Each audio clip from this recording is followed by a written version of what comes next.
The Atlantic Ocean, vast, grey and merciless, had long been a highway for commerce, a conduit for resources and a lifeline between nations.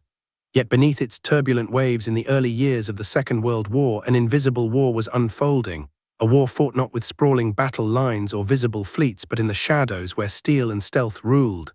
Germany's U-boats, sleek and silent, prowled the depths, orchestrating a campaign designed to strangle Britain's lifeblood, its supplies.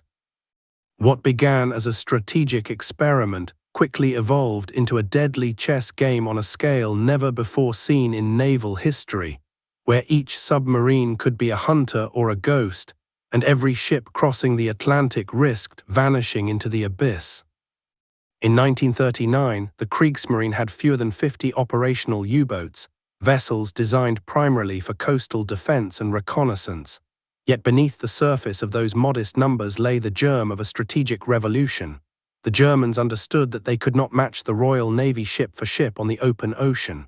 They needed intelligence, coordination, and a new kind of naval doctrine that relied on mobility, secrecy, and the lethal efficiency of the undersea predator. Each U-boat became a wolf in the water, part of what would famously become the Wolf Pack, groups of submarines that would coordinate attacks on convoys under the cover of night and storm, a tactic that would push Allied shipping to the brink and transform the Atlantic into a deadly chessboard of metal, water, and nerve. The human element was just as critical as steel and torpedoes. Life aboard a Type VII U-boat was a constant negotiation with the elements and one's own physiology. Cramped quarters, foul air, and the perpetual hum of diesel engines became the crew's universe. Men lived inches from cold steel walls. Every sound amplified: the creak of the hull, the distant throb of an enemy convoy, the faint clink of a loose bolt, all interpreted as omens of safety or doom. Submariners became part of a machine, their senses honed to detect the faintest sonar ping, the shadow of a ship through a periscope, the flicker of a convoy light reflecting off the rolling ocean. It was a world in which seconds dictated life or death, and every decision carried monumental consequences. Meanwhile, on the surface, Allied naval planners were grappling with an enemy that seemed omnipresent yet invisible. Convoys became lifelines and targets simultaneously, stretching from Halifax to Liverpool, from New York to Gibraltar. Merchant vessels, often unarmed or lightly defended, relied on escort ships that were themselves learning the deadly calculus of anti-submarine warfare in real time. Early attempts at convoy protection often failed because U-boats exploited gaps in sonar coverage, intercepted radio communications, and attacked under the cloak of night or storms. Every engagement was a learning experience for both sides, a brutal test of tactics, endurance, and nerve. By 1940, the effectiveness of German U-boat strategy had become apparent. The Battle of the Atlantic was no longer a minor skirmish. It was a strategic campaign that threatened to starve Britain into submission. Convoy losses mounted, tonnage sunk, escalated month by month, and the Allies scrambled to develop countermeasures. Depth charges, sonar technology, and coordinated aerial patrols gradually began to tip the balance, but for every advancement, the Germans adapted. Enigma-coded communications allowed U-boat commanders to coordinate across hundreds of miles of ocean, sharing sightings, attack strategies, and evasive maneuvers with uncanny precision. Each successful attack reinforced the notion that beneath the waves, Germany controlled an empire of darkness, a secret war where stealth and calculation reigned supreme. But behind the statistics, the numbers, and the maps, there was the human cost, a dimension that often gets lost in discussions of tonnage or strategy. For the crews of the merchant ships, a U-boat sighting meant panic, chaos, and the ever-present fear of death by torpedo. For the submariners, each patrol carried the burden of isolation, the risk of catastrophic failure, and the constant knowledge that the ocean would not forgive error. Entire communities on both sides of the Atlantic were affected. Families waiting for news that might never come, ports strained by the influx of damaged vessels, and navies pushed to their limits. Even as the Allies worked to decode Enigma and refine sonar, the Germans continued to refine their own methods. Wolfpacks became more sophisticated, operating across designated hunting grounds with precision timing. U-boat flotillas coordinated attacks on convoys that stretched for miles, surrounding merchant vessels and striking in a synchronized pattern designed to overwhelm even the most vigilant escorts. Each attack was a dance of geometry and timing, where a single miscalculation could destroy the hunter as easily as the hunted. By late 1941, Germany's secret war beneath the Atlantic had reached a terrifying crescendo. Hundreds of U-boats prowled the ocean simultaneously, disrupting the flow of resources to Britain and threatening to alter the course of the war. Yet this campaign, so brilliant in concept, carried inherent risks. Extended supply lines, vulnerability to new Allied tactics, and the relentless attrition of men and machinery made each patrol a gamble. The U-boat commanders, skilled yet human, bore the weight of expectation, strategy, and survival in a confined vessel that could just as easily become their coffin as their instrument of victory. The story of the Atlantic Undersea War is one of shadows, strategy, and survival. It is a tale in which technological ingenuity met human endurance, where the tides, the weather, and the unseen hunter beneath the waves shaped the fate of nations. Every convoy that crossed the ocean, every U-boat that submerged beneath the rolling waves, and every decision made by those men became part of a larger narrative, a secret war that would define the struggle for control of the Atlantic for the remainder of the conflict. As the war in the Atlantic escalated, the U-boat's presence became both omnipresent and invisible, a shadow that could appear anywhere, yet leave no trace until it struck. The German Naval High Command, the Kriegsmarine, had learned quickly that the most effective way to disrupt the flow of Allied shipping was not through isolated patrols, but through coordinated attacks that maximized confusion and minimized defensive efficiency. These Wolfpack tactics, pioneered by Admiral Karl Dönitz, relied on the precision of intelligence, coordination, and communication, techniques that would transform undersea warfare into a lethal art. A single U-boat on patrol could only accomplish so much. Alone, it risked exposure, and its torpedoes could be evaded or neutralized, but in groups they became an almost unstoppable force. Submarines would spread out across known convoy routes, sometimes hundreds of miles apart, using coded radio transmissions to converge on unsuspecting merchant vessels. Once in range, they attacked in waves, each submarine taking turns to engage, drawing escorts away from other attackers, forcing the convoy into a deadly dance with no right moves. For the Allies, these tactics were terrifying. Ships that had survived one strike would soon find themselves confronted by another, all while the hunters remained submerged, silent, and invisible. The human story of the Wolfpack was one of endurance and psychological strain. Submariners spent weeks at a time under the ocean's surface, isolated from sunlight and fresh air, their world confined to a narrow tube of steel no wider than a man's body. Noise was a constant companion, the hum of diesel engines, the hiss of compressed air, the metallic groan of a hull under pressure.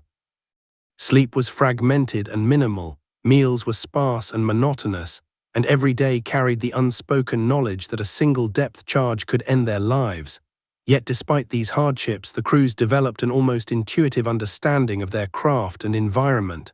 The periscope became an extension of their own vision, the torpedo a precise instrument of both destruction and survival, and every patrol a calculated negotiation with chance itself. Allied convoys, in contrast, represented both opportunity and vulnerability. For every convoy that sailed across the Atlantic, hundreds of lives and thousands of tons of vital supplies were at stake.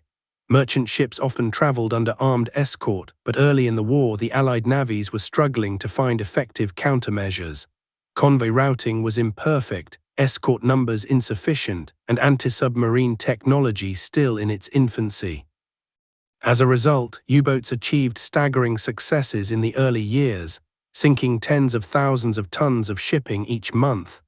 Each loss reverberated through the Allied war effort.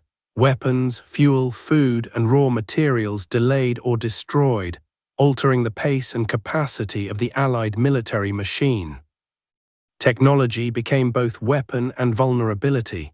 German submarines were equipped with torpedoes that could strike from hundreds of meters away, capable of crippling even the largest vessels. Their hulls allowed them to dive to depths that evaded most early sonar systems. Enigma coding enabled secure communication between the high command and individual U-boats, allowing flotillas to coordinate attacks across vast distances without revealing their positions. The Allies in turn began to innovate rapidly. Sonar, depth charges, and aircraft patrols expanded the defensive envelope, and cryptographic breakthroughs would soon turn the tide. Yet in 1940 and 1941, before these innovations reached full effect, the Atlantic was a hunting ground where German submarines held the advantage. The psychological toll on both sides was profound. For Allied sailors, the fear of the unseen predator beneath the waves was constant. Torpedoes struck without warning, explosions shattered hulls, and survivors were often left adrift in freezing waters, waiting for rescue that might never come. Convoy commanders had to make split-second decisions: when to scatter, when to maintain formation, when to risk escort ships by sending them to hunt the submarine rather than protect the convoy.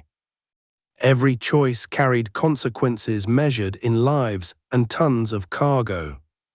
For the Germans, the Atlantic was a test of nerves as much as skill. U-boat commanders like Günther Prien and Otto Kretschmer became experts not only in navigation and gunnery but in human psychology.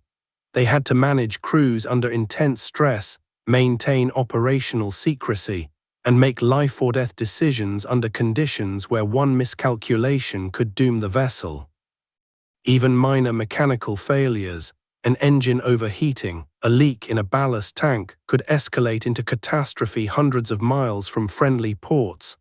And yet, despite these dangers, the U-boat campaign was celebrated in Germany as a symbol of ingenuity and tactical brilliance, a way for a numerically weaker navy to challenge the might of the British Empire and its allies.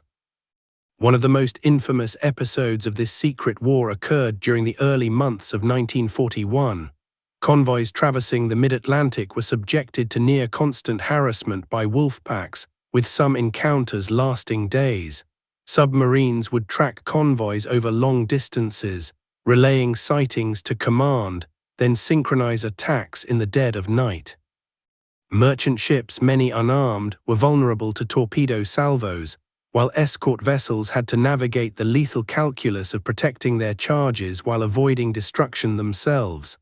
U-boat crews described these attacks as symphonies of chaos, orchestrated yet unpredictable, blending patience, timing, and an almost predatory instinct honed in the cold, dark water. By the end of 1941, the human and material cost of Germany's Atlantic campaign was staggering. Thousands of sailors on both sides had perished. Merchant shipping losses threatened to disrupt the Allied war effort. Yet even as the U-boats prowled the ocean and celebrated victories, the stage was being set for a counterattack. The Allies were learning, adapting, and innovating, combining intelligence breakthroughs, long-range aircraft, and improved convoy tactics. The struggle beneath the waves, like the ocean itself, was fluid, ever-changing, unpredictable, and unforgiving. The story of the Atlantic War beneath the surface is not merely one of tonnage or technology. It is a narrative of endurance, ingenuity, and survival. The U-boat campaign transformed the war into a multidimensional struggle, where the depths of the ocean became both battleground and prison, and where every commander, sailor, and merchant mariner faced decisions that could decide the fate of nations. Each patrol, each engagement, and each sacrifice became a thread in the intricate tapestry of a secret war, shaping the course of the conflict in ways that would reverberate for decades to come. The Atlantic was a theater defined by vastness and uncertainty, and it was in this expanse that the wolf packs moved like predators over a chessboard of steel and water. A single conv, stretching for miles across the rolling waves, might appear deceptively safe during daylight, its escorts patrolling the flanks, radar sweeps scanning the horizon. But when night fell, the ocean became a hunting ground, and U-boats emerged from the darkness with uncanny precision. Their approach was calculated. First, a shadowing phase, sometimes hours or even days, where a submarine would track the convoy's speed, formation, and escort pattern while remaining submerged or hidden behind the curve of waves. Reports were then radioed to command using Enigma, encrypted and almost unbreakable, so that additional U-boats could converge for a coordinated strike. In one infamous engagement in the North Atlantic during early 1941, a convoy of 28 merchant ships, laden with fuel, munitions, and food bound for Britain, became the target of a 10-submarine wolf pack. The operation required meticulous timing, each U-boat assigned a position along the convoy's projected route, each awaiting the signal to strike. As dusk fell and the sun dipped below the horizon, the first submarines began their attack runs. Torpedoes sliced through the water, invisible until they struck, detonating with thunderous force that echoed across the waves. Explosions tore through hulls, sending sailors scrambling and lifeboats into the icy waters. The escorts responded, dropping depth charges in arcs designed to shock the submerged vessels, but the submarines had learned to anticipate these maneuvers, diving deeper, turning sharply, and evading destruction by feet. From inside the cramped confines of a Type VII U-boat, the attack was a symphony of tension. Crew members monitored periscopes, hydrophones, and gauges, interpreting the faintest hints of enemy movement. Every torpedo launch was a gamble. Torpedoes were prone to malfunction, running too deep or detonating prematurely. Commanders had to balance aggression with patience, sometimes waiting hours to find the optimal firing angle, knowing that one miscalculation could expose the boat to counterattack. Yet when a torpedo struck its target, the result was instantaneous and devastating. Flames leapt from the hulls of cargo ships, the cries of men were carried by wind and wave, and the survivors faced a relentless battle against hypothermia, drowning, or drifting into enemy waters. Meanwhile, the Allied escorts were evolving, learning the art of anti-submarine warfare under fire. Corvettes and destroyers practiced creeping attacks, approaching slowly to avoid detection, using sonar to track the U-boat's position. Aircraft, both land-based and carrier-launched, began to patrol vast expanses of ocean, spotting wakes, oil slicks, and periscope shadows. The cat-and-mouse game intensified as both sides adapted in real time. Convoys implemented zigzag maneuvers, and escorts coordinated in complex patterns to maximize sonar coverage. Yet despite these improvements, the ocean remained an ally to the hunter. U-boats could submerge, drift silently beneath thermoclines, and emerge in positions that rendered many countermeasures temporarily ineffective. Technology played a decisive role in these encounters. The Type VII U-boat, fast and maneuverable, became the backbone of the Kriegsmarine's Atlantic offensive. Its torpedoes, powered by compressed air, were capable of striking targets from hundreds of meters away, and innovations like acoustic homing would later enhance their lethality. Commanders relied on Enigma communications to orchestrate coordinated attacks, transmitting convoy positions and tactical instructions over radio waves that the Allies initially could not decipher. The combination of stealth, firepower, and intelligence allowed U-boats to punch far above their weight, inflicting losses that, at the height of the campaign, threatened Britain's very survival. The human element remained central. Men aboard U-boats endured psychological strain unlike any other theater of war. Submerged for days at a time, often in silence broken only by the hum of engines and the creak of metal, they developed an intimate connection with the vessel itself. The boat became an extension of their bodies, every lever, hatch, and gauge a tool for survival. Morale was fragile, tight quarters bred tension, and prolonged patrols tested endurance. Yet camaraderie and discipline forged a deadly efficiency. Each crew member, from the captain to the lookout, understood that their survival and the success of the mission depended on synchronized action, calm judgment, and unflinching courage. On the merchant ships, the human toll was equally profound. Crews watched helplessly as the ocean erupted around them, flares lighting the night sky, splinters and debris filling the air. Comrades swept into icy waves. Rescue efforts were perilous, often taking hours for escort vessels to recover survivors while still under threat from additional submarines. Convoy commanders, tasked with protecting both cargo and crew, made decisions that could weigh on their conscience for decades: to scatter ships to minimize losses or maintain formation and risk concentrated attacks. For both sides, the Atlantic became more than a battlefield. It became a crucible of endurance, strategy, and human will. As the war progressed into 1942, the U-boat threat intensified. Improved production allowed Germany to deploy hundreds of submarines simultaneously, saturating the Atlantic with hunters. The Allies responded by enhancing convoy defenses, introducing long-range aircraft like the B-24 Liberator, and refining sonar and depth-charge tactics. These engagements became a deadly dance of adaptation and counter-adaptation, a cycle in which victories were fleeting, losses inevitable, and the cost measured in both tonnage and human lives. Each engagement also revealed the complexity of undersea warfare. A single successful strike required not only technical skill, but also a profound understanding of the environment. Currents, weather, sea state, and even temperature layers influenced torpedo paths and sonar effectiveness. Commanders became both tacticians and naturalists, reading the ocean as a living, unpredictable entity. Meanwhile, the crews of merchant ships learned to rely on experience, intuition, and teamwork to survive the onslaught. Every patrol, every convoy crossing became a test of knowledge, courage, and resilience. By combining technological innovation, tactical ingenuity, and relentless human determination, Germany's U-boats dominated the early Atlantic campaign, inflicting devastating losses. Yet beneath the surface of this success lurked vulnerabilities: mechanical failures, extended supply lines, and the relentless adaptability of Allied forces ensured that no advantage would remain unchallenged for long. The Atlantic War was fluid, dangerous, and unforgiving, defined by fleeting victories and permanent consequences. By the autumn of 1940, the Wolfpack had become a tactical nightmare for Allied convoys. Reports of entire merchant groups being annihilated in a single night spread through naval intelligence like wildfire, raising alarm in London and Washington alike. Convoys, once confident in their defenses, now faced the reality that dozens of steel-hulled submarines could coordinate across hundreds of miles, striking simultaneously from the shadows.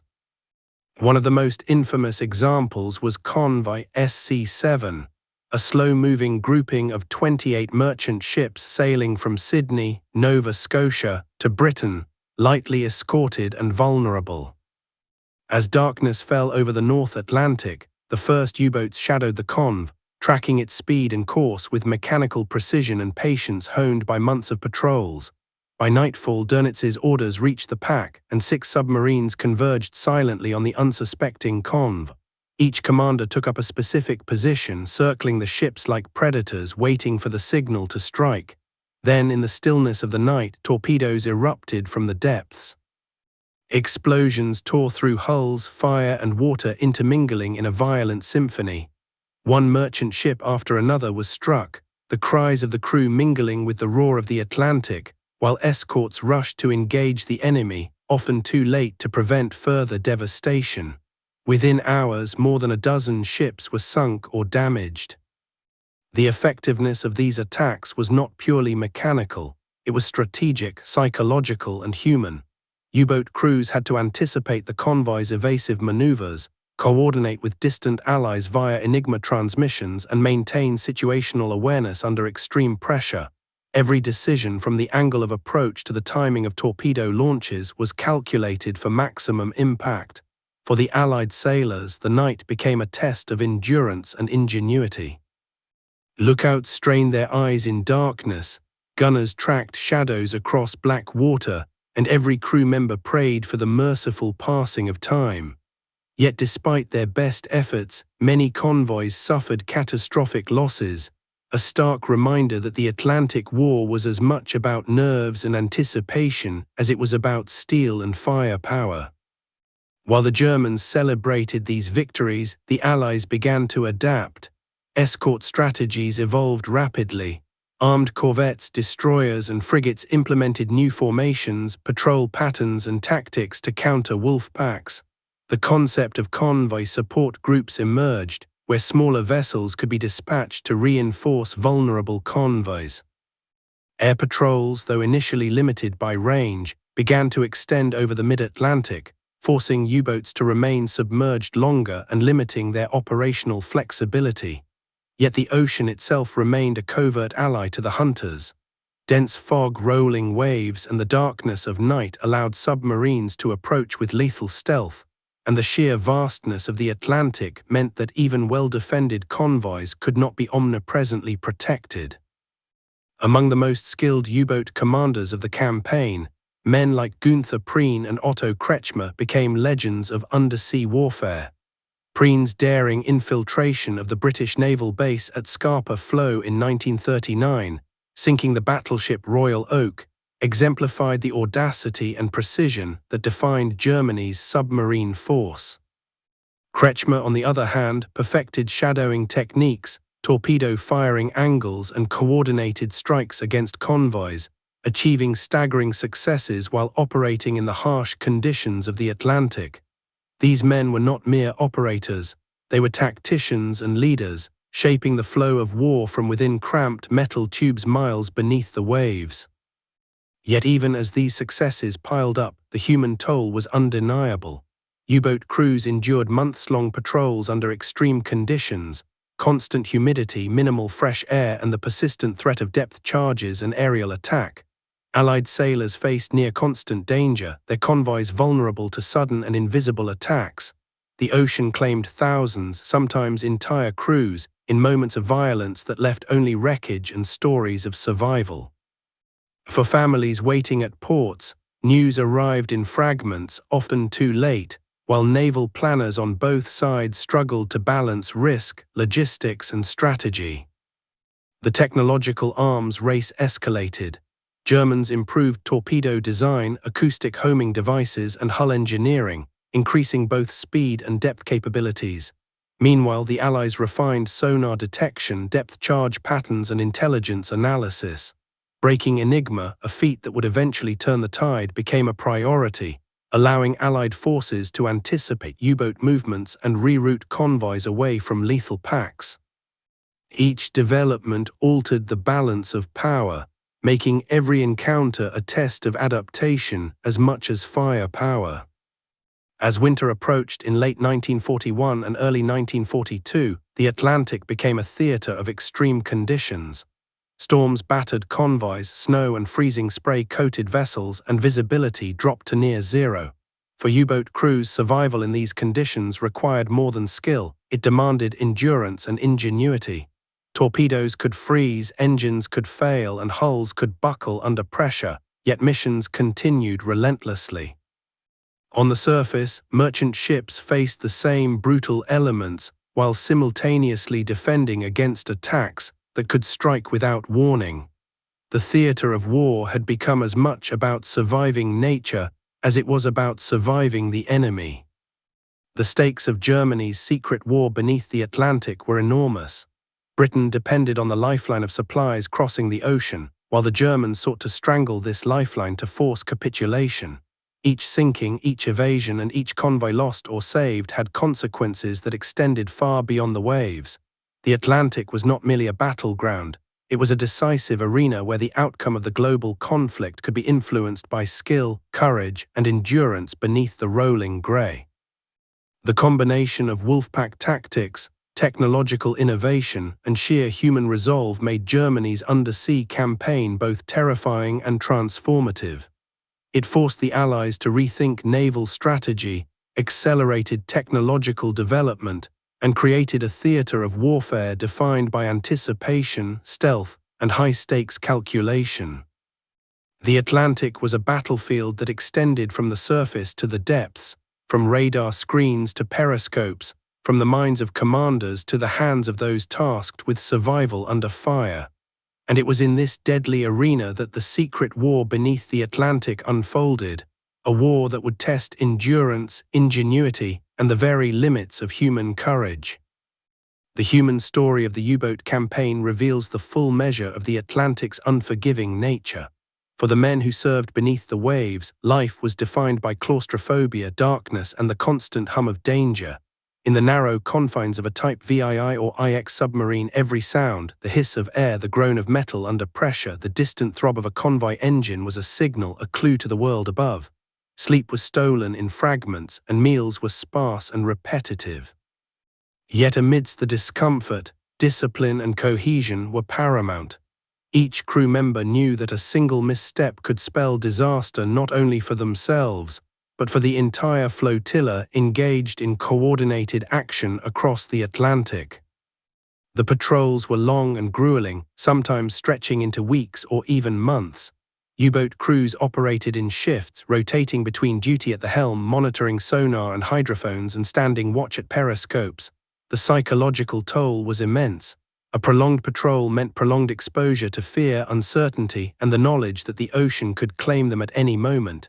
Depth charges, the Allies' principal defensive weapon, were a constant menace.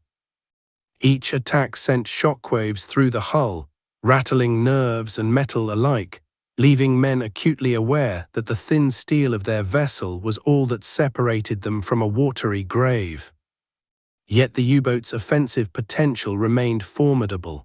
Commanders perfected the art of stalking convoys, calculating speed, course, and timing with precision. Torpedoes were fired from angles designed to maximize damage while minimizing exposure. A single Type VII could cripple a freighter, and a coordinated wolfpack could devastate an entire convoy in hours. Success relied on meticulous observation, patience, and often a degree of luck. Each torpedo that found its mark was both a strategic victory and a personal validation of skill and nerve. Allied sailors, in contrast, faced a seemingly omnipresent threat from below. Merchant mariners spoke of the terror of nighttime torpedo attacks, the sudden explosion, the violent lurch of a ship, and the chaos of abandoning vessels in freezing waters. Convoy escorts worked tirelessly, attempting to detect, engage, and destroy U-boats while minimizing losses to the convoy.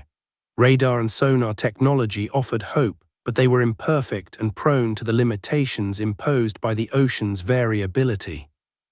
The Atlantic became a landscape of constant vigilance, where survival demanded courage, quick thinking, and sometimes sheer endurance against forces beyond comprehension. Individual engagements revealed the deadly precision and adaptability of German submariners. U-boat commanders learned to exploit natural ocean phenomena, thermal layers, undercurrents, and nocturnal darkness to remain undetected. During the infamous attack on Conv HX-79, multiple U-boats penetrated the convoy's defenses under cover of night, sinking 12 ships in hours. The operation was not merely brute force. It was a masterclass in coordination, timing, and the calculated use of fear. Merchant sailors were left to survive in lifeboats, navigating frigid waters, while escort ships attempted to pursue submerged hunters with limited success. While the Germans perfected their offensive, the Allies began to develop countermeasures that would gradually shift the balance. Long-range aircraft equipped with radar extended the range of convoy protection, while escort groups implemented more sophisticated patrol patterns to detect and neutralize U-boats. Intelligence breakthroughs, particularly the work at Bletchley Park in decoding Enigma transmissions, allowed the Allies to anticipate submarine positions, redirect convoys, and disrupt coordinated attacks. These innovations were decisive, though their full effect would take months to manifest. The U-boat crews, however, were undeterred. Each patrol demanded a combination of tactical skill, mental resilience, and physical endurance. Submariners memorized attack patterns, practiced emergency maneuvers, and learned to anticipate both weather and human reaction. The Atlantic's vastness could be both ally and adversary, offering concealment yet magnifying isolation. Every decision, from the timing of a dive to the selection of torpedo spread, was a test of judgment under pressure, with lives and strategy hanging in the balance. Psychological strain manifested in both subtle and profound ways. Claustrophobic conditions, constant noise, and the omnipresent threat of death created heightened tension. Crew members developed routines, rituals, and coping mechanisms to endure the monotony and stress of patrols. Moments of humor, camaraderie, and shared observation punctuated the otherwise relentless tension. And yet, each patrol ended with the same uncertain question: would they return home intact, or would the Atlantic claim another crew? Through the summer and fall of 1942, the U-boat threat reached its zenith.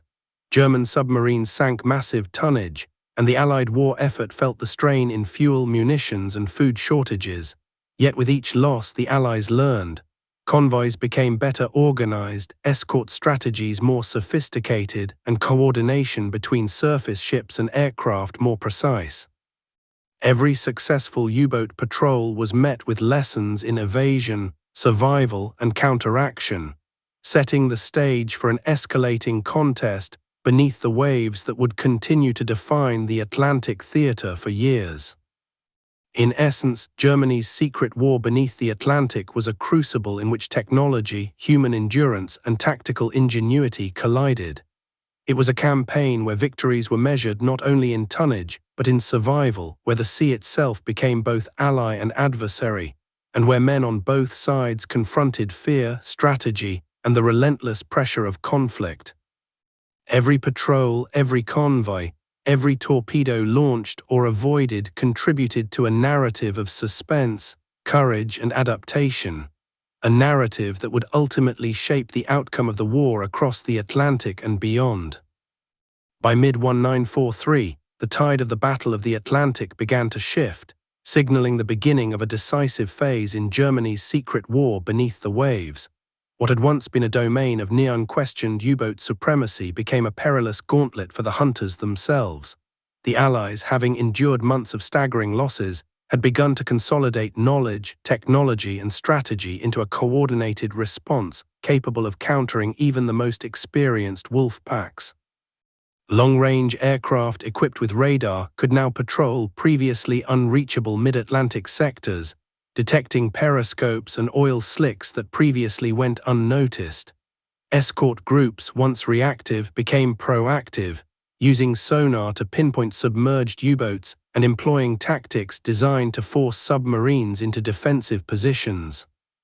One of the pivotal moments in this transformation was the implementation of hunter-killer groups, task forces built specifically to seek out and destroy U-boats. Aircraft carriers were modified for convoy defense, providing aerial coverage across the open ocean, and sonar technology was refined to detect submarines at greater distances and in more complex conditions. Depth charges, once rudimentary, became more precise and lethal, their use optimized through careful calculations of depth, speed, and attack vector. The Atlantic was no longer a predator's paradise. It had become a battlefield in which the hunter could quickly become the hunted. Intelligence breakthroughs amplified these technological gains.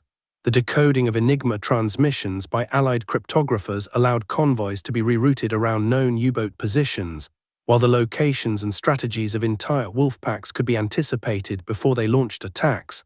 The Germans, for all their cunning, had unknowingly provided the Allies with the key to unraveling their undersea operations.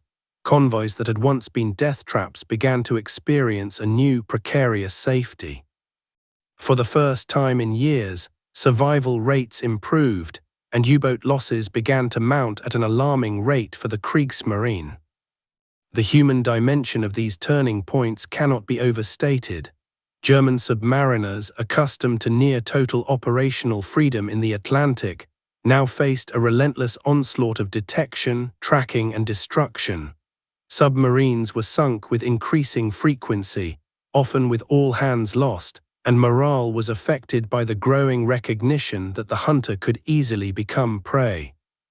Meanwhile, Allied sailors, emboldened by improved technology and intelligence, pressed their advantage, knowing that every U-boat destroyed reduced the threat to vital supplies and contributed directly to sustaining Britain and the larger war effort. Despite these setbacks, U-boat commanders remained formidable adversaries. Tactical ingenuity persisted in their ranks, with improvisation and daring attempts at evasion defining every encounter. Some U-boats undertook surface attacks at night to maximize speed, while others employed decoys, false transmissions, and unpredictable maneuvering to escape detection. Each engagement became a high-stakes contest, a psychological duel between commanders, crews, and the unforgiving Atlantic itself. Yet the operational window for these maneuvers was shrinking, as Allied air coverage, radar, and sonar made the open ocean increasingly inhospitable for the once dominant submarines. Historical records reveal some of the most harrowing moments of this phase. In convoys such as ON 207 and ONS 5, coordinated Wolfpack attacks were met with sophisticated countermeasures. U-boats found themselves trapped between aerial detection from above and sonar-guided escorts below, forced into desperate dives and evasive maneuvers to escape destruction. Some submarines were lost in minutes, victims of precise depth-charge barrages, while survivors recounted the terror of being pursued relentlessly through the cold, dark depths. These encounters illustrate the evolution of the Atlantic as a theater of technological and psychological warfare, where human courage was tested alongside machinery and strategy. Meanwhile, the Allies faced their own perils. Protecting convoys under constant threat required extraordinary coordination, endurance, and attention to detail. Commanders had to anticipate U-boat tactics, adjust patrol patterns dynamically, and ensure that merchant ships remained on course despite storms and night attacks. Crew members on escort vessels endured long hours in frigid, rolling seas, their focus sharpened by the knowledge that a single error could result in catastrophe. The Atlantic was a living adversary, with storms, darkness, and distance complicating even the best-laid plans. The psychological interplay between hunter and hunted added a unique dimension to the conflict. U-boat crews faced not only physical danger but the stress of operating under increasing pressure, knowing that their margin for error had narrowed. Allied sailors, conversely, gained confidence through improved technology and intelligence, but were constantly reminded of the ever-present threat of a skilled enemy operating unseen. The Atlantic became a test of nerves, strategy, and adaptability on a scale rarely witnessed in military history. As 1943 progressed, the cumulative effect of these technological, tactical, and intelligence advances became apparent. U-boat losses escalated dramatically, and Germany's strategic initiative in the Atlantic eroded. While the submarines remained deadly and the men aboard them resolute, the balance had shifted. The once dominant predators of the Atlantic found themselves on the defensive, constantly adapting to survive in a theater that had grown lethal not only because of the enemy, but because of their own overextension and reliance on previously unmatched stealth. By the end of this phase, the Battle of the Atlantic had transformed from a campaign of near-total German dominance into a high-stakes attritional struggle. The secret war beneath the waves had revealed the interplay of human courage, technological ingenuity, and strategic foresight.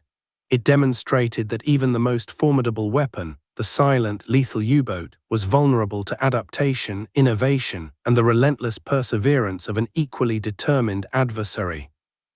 The Atlantic, vast and unforgiving, had become a proving ground for the limits of endurance, the capacity for human ingenuity, and the ultimate resilience of nations at war. By late 1943, the Wolfpack's once imposing grip on the Atlantic had begun to falter. The tide had decisively shifted. The relentless improvements in Allied technology, long-range radar, more effective sonar, and the integration of air cover with escort vessels had transformed the ocean from a hunting ground into a gauntlet for German submarines. U-boats, once masters of stealth, were now forced into constant evasion, submerged for days at a time, while Allied aircraft scoured the waves for any sign of periscopes or wakes. Convoys that had once been vulnerable targets were increasingly well protected, and losses, while still painful, began to decrease. The collapse of the Wolfpack strategy was not sudden, but inevitable. Coordinated attacks that had terrified the Allies in 1940 and 1941 now faced well-prepared defenses, intelligence-informed routing, and the constant threat of hunter-killer task forces. Submarine commanders, once confident in their ability to strike with impunity, began to report increasing attrition, mechanical failures exacerbated by prolonged submersion, and the psychological strain of knowing that every patrol carried a higher probability of death. By the end of 1943, the balance had shifted unmistakably. The Atlantic was no longer a German dominion, but a contested arena in which Allied forces increasingly held the upper hand. Survival stories from both sides illustrate the ferocity of the conflict. Allied sailors rescued from icy waters recounted the terror of abandoning their ships after torpedo strikes, the hours spent adrift while U-boats circled in shadow, and the sudden appearance of aircraft or escort vessels that offered a chance at life.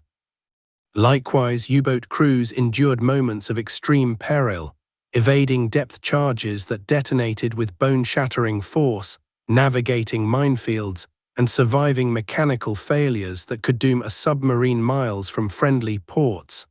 The Atlantic had become a crucible, separating the skilled and resilient from the ill-prepared or unlucky. Not all encounters ended in destruction. Many convoys survived attacks with minimal losses, their crews learning quickly from each engagement. Anti-submarine tactics became more sophisticated.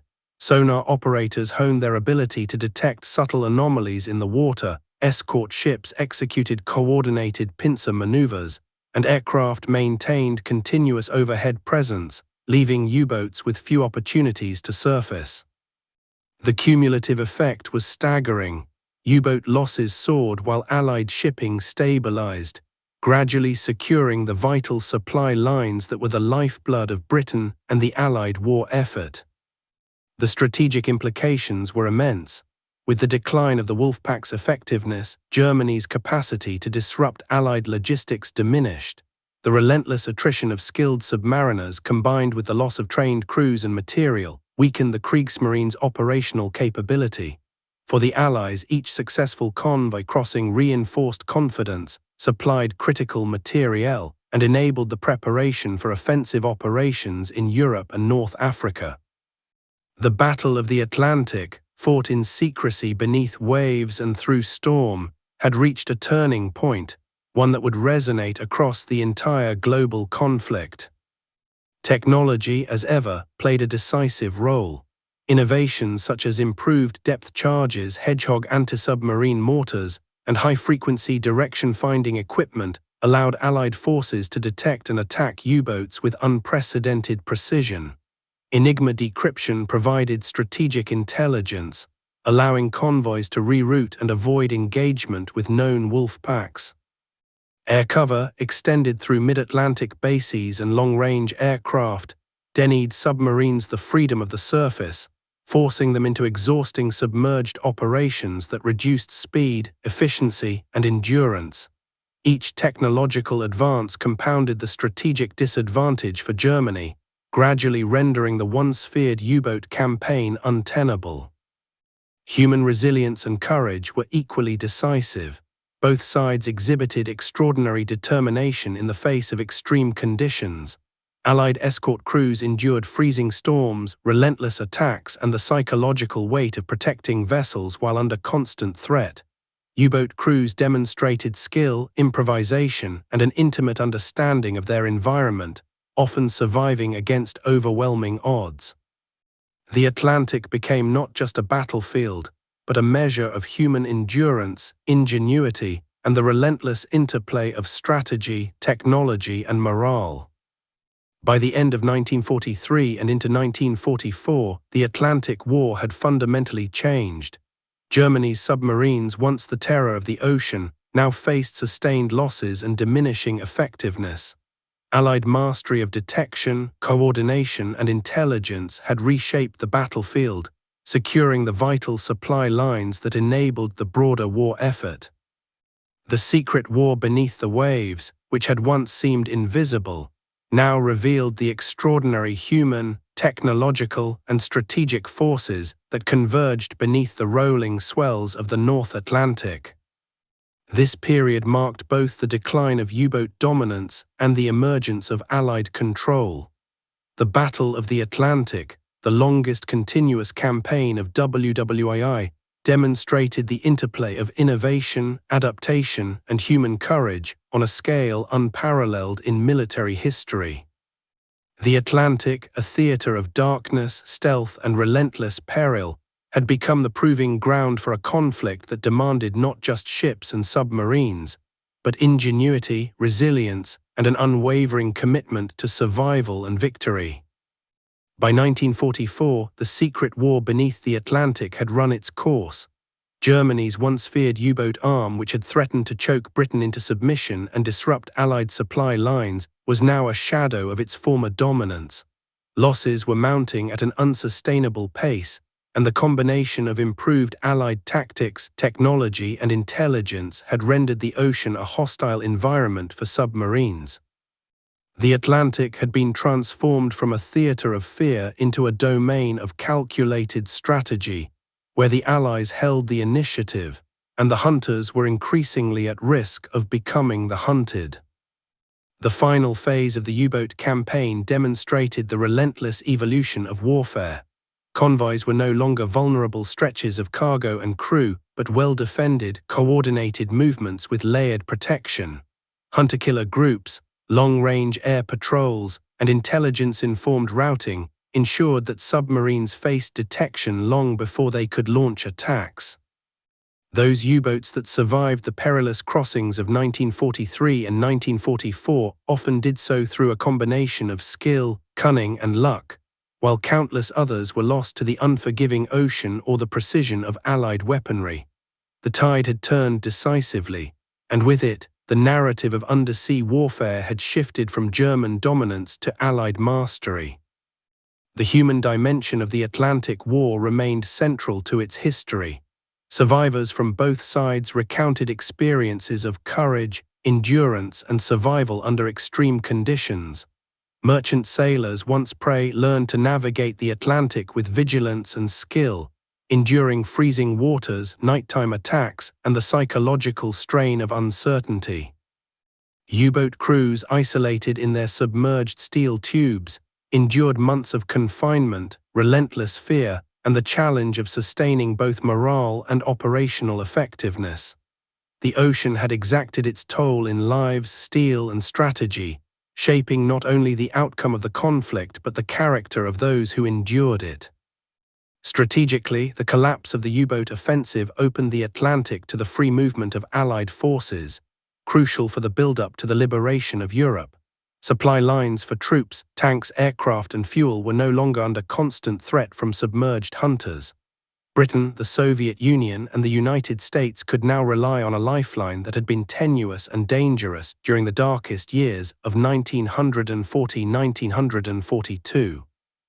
In effect, the Battle of the Atlantic had shifted from a desperate struggle for survival to a platform that enabled offensive operations across the European theater.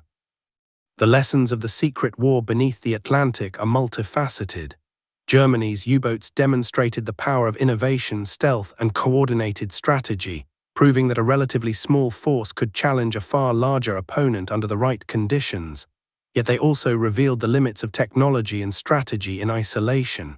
Human resilience, adaptability, and intelligence, combined with relentless innovation, proved decisive in overcoming one of the most formidable threats of the war. The Atlantic became a proving ground for anti-submarine warfare, a crucible of endurance, and a theater in which the interplay of technology, strategy, and courage defined victory and loss. The legacy of this campaign continues to resonate. The men who served on both sides displayed extraordinary bravery and skill, operating in a domain where visibility was minimal, danger omnipresent, and the margin for error almost non-existent. Entire naval doctrines were rewritten, technologies advanced, and the art of undersea warfare was transformed forever. The Atlantic, once a dark and unpredictable battlefield, became a testament to human ingenuity, adaptation, and the relentless pursuit of survival and strategic advantage. As the war moved toward its final stages, the Atlantic War beneath the waves receded into history, leaving behind a record of extraordinary human endeavor, technological innovation, and strategic adaptation. It is a story of stealth, courage, and endurance, of hunters and hunted, of men who faced the relentless pressure of war beneath the surface, guided by skill, instinct, and determination. The secret war beneath the Atlantic had changed naval warfare forever, demonstrating that even the most hidden and lethal threats can be countered through innovation, courage, and perseverance.